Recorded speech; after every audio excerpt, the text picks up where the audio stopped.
Remember, brothers and sisters, that shaitan is very much invested in ruining the salah of a believer. In fact, he has an obsession with this, because he was one who was invited to pray to Allah in the beginning of time, and he refused, and he regrets this. But arrogance is preventing him from apologizing, and he will not apologize. And so Jahannam will be his home, as Allah has told us. And that's why he is immensely bothered at those who stand up to Allah and do what he knows he should have done all those years ago. And that is bow and prostrate to Allah.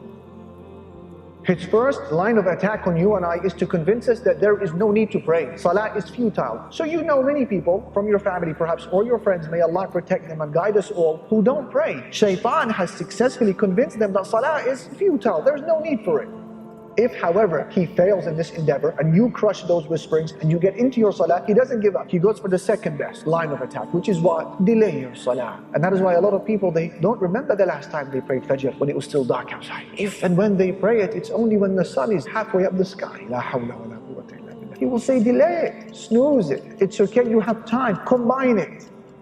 If, however, you pray your salah on time, he will go for his third line of attack. He doesn't give up. And that is what? Al-waswasa, to whisper. He will stand next to you and he will remind you of things that you had completely forgotten about. And you will find that your mind has become such a problem-solving brain in salah, and remembering solutions to problems that have passed a long time ago, and you start recalling things that you had completely forgotten about. That is shaitan. If he cannot stop you from praying, he will minimally detract from the reward by distracting. And that is why when Aisha radiallahu anha, she asked the Prophet sallallahu alayhi wasallam about al-iltifat, looking around in salah. What did he say? Looking around in salah is theft, which shaitan steals from a person's salah. So where is your heart, and where are your eyes, and where is your focus on salah? That's why you begin your salah with A'udhu billahi minash shaitanir rajim. Ya Rabbi, help me. Ya Rabbi, assist me. And this is the analogy given by Imam Ibn al-Jawzi. He said that one of our pious predecessors said to his student, what will you do in the situation where shaitan has beautified for you sins? You can't stop sinning. Whether it's things you're looking at, listening, touching, inhaling, smoking, buying, selling, whatever it may be. He said to his student, what do you do in a situation where shaitan keeps tempting you to sin? The student, he gave the answer that you and I would have given, which is fight shaitan away. He said, what if shaitan comes back a second time? He said, I'll fight him away. And what if he comes a third time? He said, I'll repel him, I'll push him away. He said, that's the long route. And then he asked him a question. He said that if you came across a herd of sheep,